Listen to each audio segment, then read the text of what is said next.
Arrived for Thanksgiving, but my mother said, "Your sister's kids are sleeping, we don't want your children disturbing them." My sister added, "I hope you don't take it seriously." I packed the car silently while my children cried. 2 hours later, I smiled and froze the joint account, canceled the utility payments, and cut off every card I'd been covering. By morning, my voicemail was full and the family group chat was on fire. I'm 34F, married with 2 kids, 8 and 5. My sister Emma is 29F with 3 kids, 6, 4, and 2. We've always had a complicated relationship, but what happened at Thanksgiving finally made me realize just how deep the favoritism runs in my family. Here's what my family doesn't talk about: I've been financially supporting them for years. After Dad died 5 years ago, Mom struggled. Her house needed major repairs, utilities were getting cut off, and she was drowning in medical bills from Dad's cancer treatment. Being the older sister with a decent job in tech, I stepped in. I quietly added Mom to several of my credit cards. I set up automatic payments for her utilities. I even opened a joint checking account where I deposit money monthly for her groceries and expenses. When Emma went through her messy divorce 2 years ago, I extended the same help to her. Her rent, her car payment, her kids' daycare, I covered it all through various accounts and cards. I never made a big deal about it. I never held it over anyone's heads. I just helped. Because that's what family does, right? The only person who knew the full extent of my financial support was my husband, Mark. He'd been increasingly frustrated watching my family take advantage of my generosity while treating me like an afterthought. "They use you like an ATM," he'd say. I always defended them. We drove 3 hours to Mom's house for Thanksgiving, kids excited to see their cousins and grandma. We brought pies, games for the kids, and wine for the adults. Normal family stuff. When we knocked on the door at 2 p.m., the time Mom had specified, she answered with this weird panicked expression. "Oh no, you can't come in right now," she whispered urgently. "Emma's kids are napping. They had such a hard night, and Emma really needs them to sleep. You'll have to wait in the car." I stared at her. "Wait in the car? Mom, it's Thanksgiving. We drove 3 hours." "I know, honey, but Emma's been having such a difficult time, and the kids were up all night. We can't risk waking them." That's when Emma appeared behind Mom, looking completely unbothered. She was dressed up, hair done, makeup perfect. Not like someone dealing with exhausted, cranky children. "Hey sis," she said cheerfully. "I hope you don't take it seriously. It's just that my kids need their routine, you know? Maybe come back in like 2 hours?" I looked past them into the house. I could see Emma's husband lounging on the couch watching football. I could smell the turkey cooking. The dining table was set for exactly 5 people. My 8-year-old daughter tugged on my sleeve. "Mommy, why can't we go inside? I need to use the bathroom." "Emma's kids are sleeping, sweetheart," I said, my voice surprisingly steady. "We need to wait." "But I really need to go." Emma shrugged. "There's a gas station about 10 minutes down the road." That's when it hit me. This wasn't about napping children. The dining table was set for 5 people: Mom, Emma, her husband, and her 2 older kids. There was no plan to include us. We were an inconvenience they were hoping would just go away. My 5-year-old started crying. "I want to see Grandma." Mom looked uncomfortable but didn't budge. "I'm sorry, but Emma's right. Her kids need their sleep." I stared at my mother for a long moment. This woman whose mortgage I'd been helping with. Whose credit cards I'd been paying off. Whose utilities I kept on when she couldn't afford them. "Okay," I said quietly. "We'll go." "Great. Come back around 4, maybe 5. Emma called out as I turned away. I walked back to the car where Mark was waiting with a grim expression. He'd heard everything through the open windows. "We're leaving," I told him. "Thank God," he muttered, starting the car. The kids cried the entire first hour of the drive home. My daughter kept asking why Grandma didn't want to see them. My son asked if they'd been bad. I had no answers that wouldn't destroy their image of their grandmother. Mark was furious. "This is it," he said. "I'm done watching them treat you like garbage while you fund their lives." "I know," I said.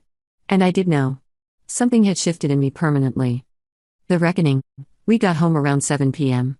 After I got the kids settled with pizza and a movie, our consolation Thanksgiving dinner, I went to my office and opened my laptop. I started with a joint checking account I shared with Mom. Froze it immediately and removed her access. Balance, $2,847 that I deposited for her November expenses. Next, I called the credit card companies. 4 different cards that Mom was an authorized user on, plus 3 that Emma had access to. Canceled them all. When they asked for reasons, I just said unauthorized use concerns. Then I logged into the utility company websites. Mom's electric, gas, and water were all on autopay from my accounts. Cancelled every single automatic payment. Her bills were now her responsibility. Emma's rent autopay? Gone. Car payment? Cancelled. The credit card I'd given her for emergencies that she used for everything from groceries to her kids' clothes? Deactivated. I also cancelled the family phone plan that included Mom and Emma's lines. They could figure out their own cell service. The whole process took about 2 hours and several glasses of wine. Mark sat with me through all of it, occasionally asking, "Are you sure?" I was sure. The final step was removing myself from the family group chat and blocking everyone's numbers except Mom's. I kept hers unblocked only in case of genuine emergencies. My phone started ringing at 6:47 a.m. the next morning. Mom's number. I let it go to voicemail. Then Emma's number, calling from her husband's phone since hers was cut off. Voicemail. Then my aunt's number. Uncle's number. Even my teenage cousin somehow got my number. By noon, I had 23 voicemails and 67 text messages from various family members. The family group chat I'd removed myself from was apparently on fire according to my cousin who texted me screenshots. Emma's first message in the chat: "Did anyone else's credit card just get declined? What the hell?" Mom's response: "My electricity just got shut off. The payment didn't go through. I don't understand." Then came the realization messages as they put it together. Emma, wait, where's my name in this chat? Mom, she's not showing up in my contacts either. Did she block us? My aunt, what did you two do now? I finally listened to them that evening. They were something. Mom's first voicemail: "Honey, I think there's been some kind of mistake with the credit cards and utilities. Can you call me back? My power's out and I don't know what happened." Mom's second voicemail: "I really need you to call me back. Emma's saying her card isn't working either. I don't understand what's happening." Emma's first voicemail: "Okay, what the hell? My rent payment didn't go through, my phone's cut off, and Mom says you're not answering. This isn't funny." Mom's third voicemail: "I talked to Emma and we think maybe someone hacked your accounts. We're really worried. Please call us back." Emma's second voicemail: "I know you're getting these messages. This is seriously messed up. I have 3 kids to feed and you just cut off my grocery money? What is wrong with you?" Mom's fourth voicemail: "Your aunt says you blocked everyone. I don't understand what we did wrong. We were going to include you in dinner yesterday, we just needed Emma's kids to sleep first. Please don't punish us for trying to keep the peace." Emma's third voicemail: "You're being a psychotic bitch. Get over yourself and turn my cards back on. My kids need to eat." Mom's fifth voicemail: "Emma shouldn't have called you names, but honey, please. I can't afford my medication without the credit card. We can talk about whatever's bothering you." The voicemails continued throughout the day, getting increasingly desperate and hostile by turns. Emma's husband even called to inform me I was destroying children's lives and that they were going to sue me. By day 3, they'd mobilized the entire extended family. My phone was ringing constantly with relatives I hadn't heard from in years, all telling me I was being cruel and vindictive and that I needed to think about the children. My aunt left a particularly memorable voicemail: "I don't know what happened at Thanksgiving, but this is not how we handle family problems. Those children depend on you, and you're acting like a spoiled brat." My uncle's message: "Your mother raised you better than this. She's sitting in the dark because you're throwing a tantrum. Fix this." Even my elderly grandmother called: "Sweetheart, I don't understand what's happening, but your mother is very upset. She says you won't return her calls. Family comes first, you know that." Finally, on day 4, my cousin Amy called. Amy's always been the straight shooter in the family, and she was the only one I answered. "What the hell is going on?" she asked immediately. "Mom's saying you've lost your mind and cut everyone off financially. Emma's posting on Facebook about family betrayal. Aunt, Mom's name, is calling everyone crying." I explained the Thanksgiving incident, but Amy interrupted me. "Wait, back up. You've been paying for their utilities? And credit cards? For how long?" "Years, Amy. I've been covering Mom's basic expenses since Dad died, and Emma's rent and car since her divorce." Silence on the other end. "Jesus Christ," Amy finally said. "Nobody knew. We all thought they were doing fine. Emma's been posting pictures of expensive dinners and new clothes for the kids. All on my credit cards. And they left you sitting in the car on Thanksgiving? With your kids? Told us to go to a gas station so my 5-year-old could use the bathroom." More silence. "Amy, I never asked for gratitude, but I also didn't expect to be treated like an inconvenience. They didn't even set places for us at dinner. Oh my God. They planned to exclude you completely." "That's what it looked like." Amy sighed deeply. "No wonder you cut them off. I would have done the same thing. Amy, bless her, apparently shared the real story with other family members. The narrative began to shift once people understood that I'd been financially supporting Mom and Emma while they treated me like garbage. My uncle called back with a very different tone. I owe you an apology. I had no idea you'd been helping your mother all these years. What they did on Thanksgiving was wrong. Some relatives started reaching out to offer support instead of criticism. Turns out several of them had also felt excluded or mistreated by Mom and Emma over the years, but had assumed it was just personality conflicts. As the bills piled up and reality set in, Mom's voicemails became increasingly frantic. Please, I know you're angry, but I can't afford groceries. Emma and I talked, and we realized we made a mistake. Can we meet somewhere to discuss this? I'm going to lose the house if I can't make the mortgage payment. Is that what you want? For your mother to be homeless? I don't understand why you're doing this. We're family. Yes, Thanksgiving didn't go perfectly, but this punishment doesn't fit the crime. Emma, meanwhile, was having a complete public meltdown on social media. She posted a long Facebook rant about toxic family members who abandoned children and financial abuse. She started a GoFundMe claiming she was being financially terrorized by a vindictive family member. The GoFundMe raised exactly $127 before Amy and my other cousins started commenting with the real story. It was taken down within 24 hours. Emma then tried a different approach, having her kids call me. My 6-year-old niece left a voicemail asking why I didn't love them anymore and if I was mad at them. That one actually got to me. I had Mark call Emma's husband and make it clear that using the children as emotional manipulation would result in me documenting everything for potential legal action. The kid calls stopped. Once the real story came out, family dynamics shifted dramatically. My grandmother, who had initially called to scold me, called back to apologize. I had no idea you'd been supporting them, dear. That changes everything. What they did on Thanksgiving was terrible, especially after all you've done. Several aunts and uncles who had initially pressured me to reconcile started sharing their own stories about Mom and Emma's entitled behavior over the years. My Aunt Sarah, your mother asked me for a loan last year, claiming she was struggling. I felt terrible saying no. Now I find out you were covering everything? She was probably planning to spend my money on wants, not needs. Uncle Mike, Emma always seemed to have money for new clothes and dinners out. I wondered how she managed it as a single mom. Now it makes sense. 2 weeks after Thanksgiving, Amy called to warn me that Mom and Emma were planning an intervention. They were going to show up at my house with several family members to talk sense into me. Don't let them in, Amy advised. Mom's telling everyone you've had some kind of mental breakdown and need help. She's playing the victim hard. They never showed up at my house, but they did corner Mark when he stopped for gas near his office. Mom and Emma were waiting in the parking lot.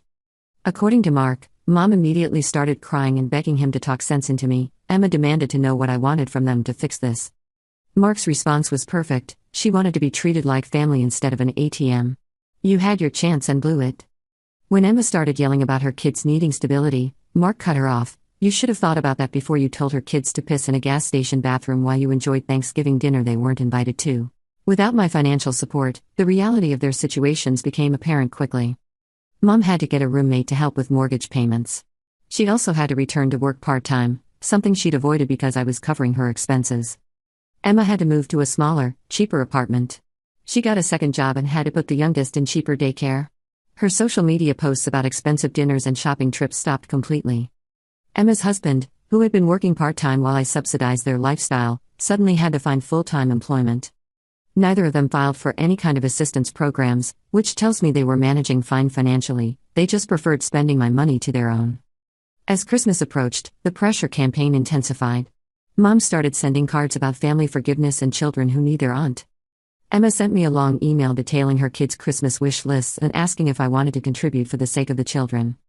My response was simple: I'll be sending the kids gifts directly. Your financial planning is no longer my concern. I did send presents to Emma's kids and planned to visit my grandmother separately for Christmas. The kids deserve to have their aunt in their lives, but I'm done enabling their parents. It's been 6 weeks since Thanksgiving. My phone has finally stopped ringing constantly, though I still get the occasional guilt trip voicemail. Mom has mostly given up on direct appeals and now works through other family members. Last week, my aunt reported that Mom is telling people I destroyed the family over a minor misunderstanding. Emma is still posting passive-aggressive social media content about people who abandon children and fair-weather family members. But here's what they don't understand: I didn't abandon anyone. I stopped allowing them to take advantage of me. There's a difference. Cutting off my financial support to them has actually improved my own family's situation significantly. That monthly money I was sending them? It's now going into my kids' college funds and our own savings. My marriage is stronger. Mark no longer has to watch his wife get treated like garbage by people who were literally living off her generosity. The stress and resentment that was building between us is gone. My kids haven't asked about Thanksgiving after the first week. Kids are resilient, and they're not missing the toxic dynamics I was trying to shield them from. I spent years telling myself I was helping family, but I was actually enabling them to treat me poorly. When someone can disrespect you without consequences, they will. Financial support should never come at the cost of your dignity or your children's well-being. If someone can take your money but can't treat your kids with basic kindness, they don't deserve either. Family isn't about blood relations, it's about mutual respect, love, and support. The people who immediately understood why I was hurt and supported my decision? They're my real family. Am I sad that my relationship with my mother and sister is probably permanently damaged? Yes. Do I regret my decision? Not for a second. My children will never again have to sit in a car crying because their grandmother values their cousin's nap schedule over their basic needs. They'll never see their mother treated like an inconvenience by people who should love her. I've established a clear boundary: I will not provide financial support to people who don't treat me and my family with respect. That boundary is non-negotiable. If Mom and Emma want a relationship with me and my kids, they need to start treating us like family instead of like an ATM with annoying emotional needs. Update: 3 days ago, I got a call from my grandmother. Apparently, Mom has been telling people that I stole money from her by freezing the joint account. She's claiming I took thousands of dollars that belonged to her. For anyone wondering, every penny in that account came from my paychecks. I have bank records going back 5 years proving it. But the fact that she's now trying to paint me as a thief tells me everything I need to know about her character. I've instructed my lawyer to send a cease and desist letter regarding any claims that I stole money. I'm also documenting everything in case I need to take legal action for defamation. Some bridges, once burned, can't be rebuilt. And sometimes, that's exactly what needs to happen. To anyone dealing with similar family dynamics, you don't owe anyone your financial stability in exchange for basic human decency. You don't have to light yourself on fire to keep others warm, especially when they complain about the smoke. Family members who truly love you won't make you choose between supporting them financially and being treated with respect. Those aren't the only two options. I'm at peace with my decision. My children are happier, my marriage is stronger, and my bank account is healthier. The people who matter understand why I did what I did. As for Mom and Emma, they had years to appreciate what I was doing for them. They chose to take it for granted while treating me like an inconvenience. That was their choice. This was mine. So this situation has taken another interesting turn. About 2 weeks after I sent that cease and desist letter about Mom's theft claims, I got a call from a lawyer. Not my lawyer, theirs. Apparently, Emma convinced Mom that they should sue me for breach of verbal contract regarding financial support.